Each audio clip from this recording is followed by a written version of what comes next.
welcome to the One to Another podcast. My name is Joanne, and today we're going to talk about the power of time. I want to read you a story. I do not know who wrote this story, but I think that it'll catch your attention. A young man learns what's most important in life from the guy next door. It'd been some time since Jack had seen the old man. College, girls, career, and life itself got in the way. In fact, Jack moved clear across the country in pursuit of his dreams. There, in the rush of busy life, Jack had little time to think about the past and often no time to spend with his wife and son. He was working on his future, and nothing could stop him. Over the phone, his mother told him Mr. Bessler died last night. The funeral is Wednesday. Memories flashed through his mind like an old newsreel as he sat quietly, remembering his childhood days. "Jack, did you hear me?" "Oh, sorry, Mom." "Yes, I heard you. It's been so long since I thought of him. I'm sorry, but I honestly thought he died years ago," Jack said. "Well, he never forgot you. Every time I saw him, he'd ask how you're doing. He'd reminisce about the many days you spent over his side of the fence, as he put it," Mom told him. "I love that old house he lived in," Jack said. "You know, Jack, after your father died, Mr. Bessler stepped in to make sure you had a man's influence in your life," she said. "Well, he's the one who taught me carpentry," he said. "I wouldn't be in the business if it weren't for him. He spent a lot of time teaching me things he thought were important, Mom." "I'll be there for the funeral," Jack said. As busy as he was, he kept his word. Jack caught the next flight to his hometown. Mr. Bessler's funeral was small and uneventful. He had no children of his own, and most of his relatives had passed away.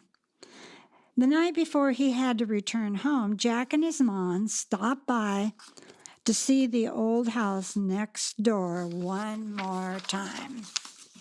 Standing in the doorway, Jack paused for a moment.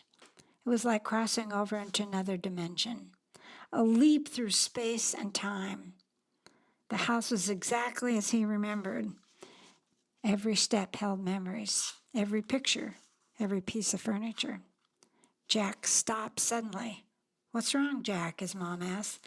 "The box is gone," he said. "What box?" Mom asked. "There was a small gold box that he kept locked on top of his desk. I must have asked him 1,000 times what was inside. All he ever would tell me was the thing I value most," Jack said. It was gone. Everything about the house was exactly how Jack remembered it, except for the box. He figured someone from the Bessler family had taken it. Now I'll never know what was so valuable to him. Jack said, "Well, I better get some sleep. I have an early flight home, Mom." It had been about 2 weeks since Mr. Bessler died. Returning home from work one day, Jack discovered a note in his mailbox. "Signature required on a package. No one at home. Please stop by the main post office within the next 3 days," the note read. Early the next day, Jack retrieved the package. The small box was old and looked like it had been mailed 100 years ago. The handwriting was difficult to read, but the return address caught his attention. "Mr. Harold Bessler," it read. Jack took the box out to his car and ripped open the package.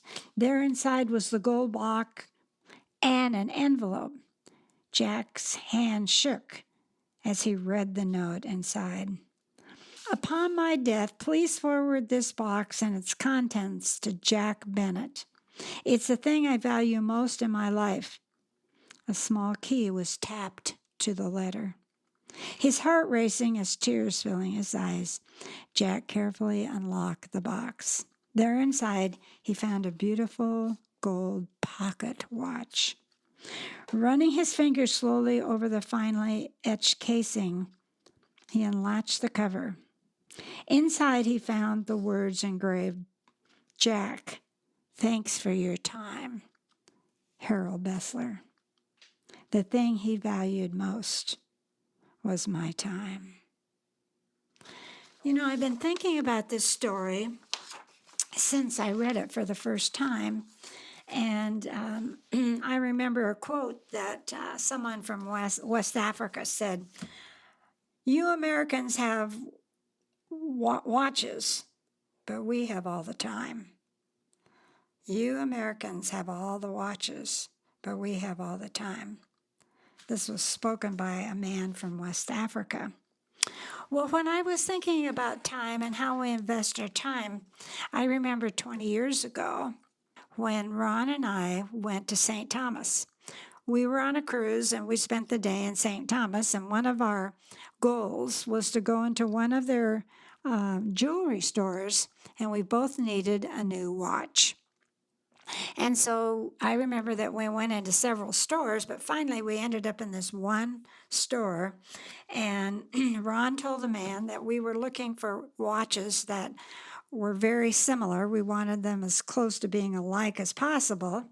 And we would like to have a very unusual watch. And so the man took us to the counter and he opened up two watches, one that could be for Ron and one for me.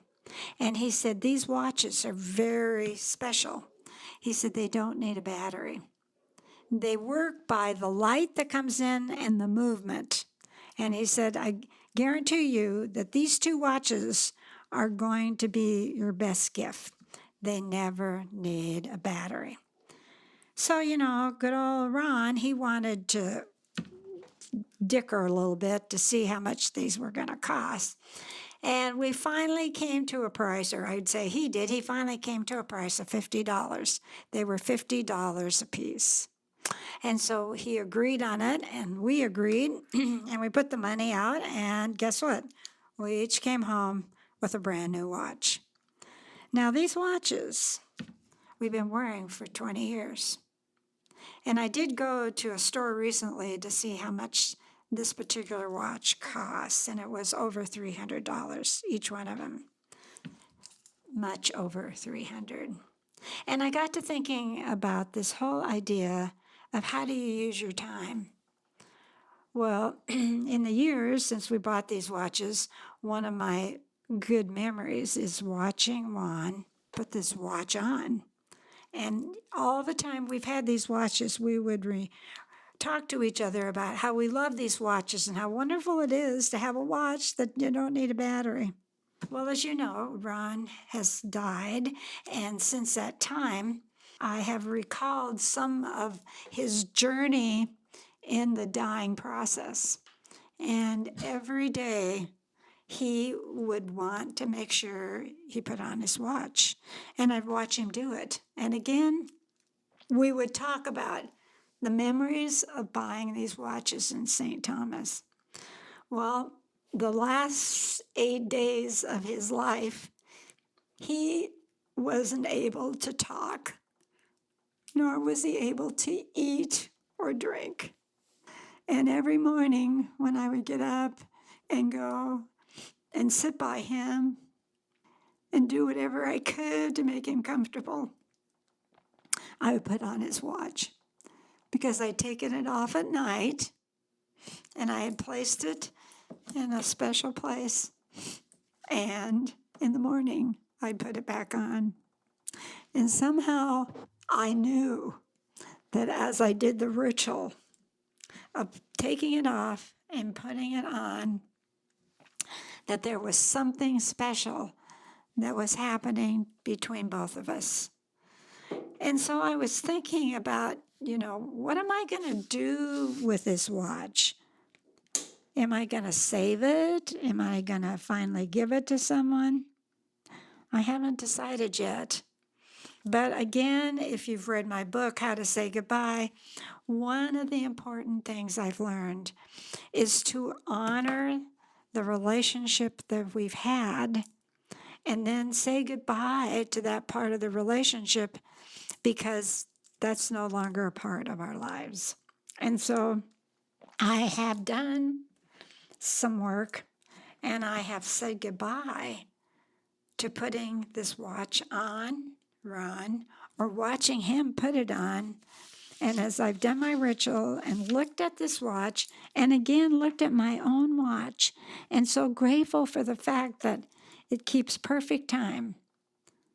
And I'm thankful that I have these memories because I do say goodbye to the fact that Ron will never wear his watch again. But I have the good memories of it.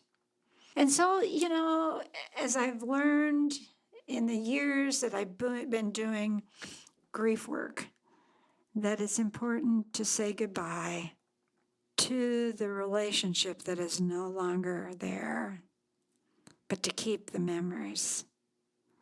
And so I want to challenge you at wherever you are in your lifestyle right now. I want to challenge you with how are you using your time? Do you have some time to invest in the neighbor and maybe share something that you do that they don't know how to do? Or maybe you're going to invest some time in a friendship and take the time to really let them know how much you need them and how much you appreciate them. You see, mostly what we have in life is time. So how are you going to invest it? Are you going to find yourself in a place where you can communicate something with that time to make the friendship more special this summer? Or maybe you're going to communicate some ideas and feelings that another person needs to hear that would make your friendship even more special. I found that communication is words. It can be written on a piece of paper. It can be verbal or it can be nonverbal. But I've learned that communication is sharing, not shoving. So what are you going to do with your time? How are you going to invest it? Maybe right now you need to stop and think about your life and how you're doing with the time that you have today.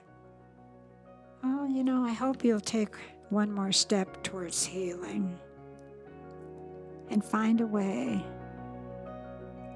in the busyness of your life to invest some time with someone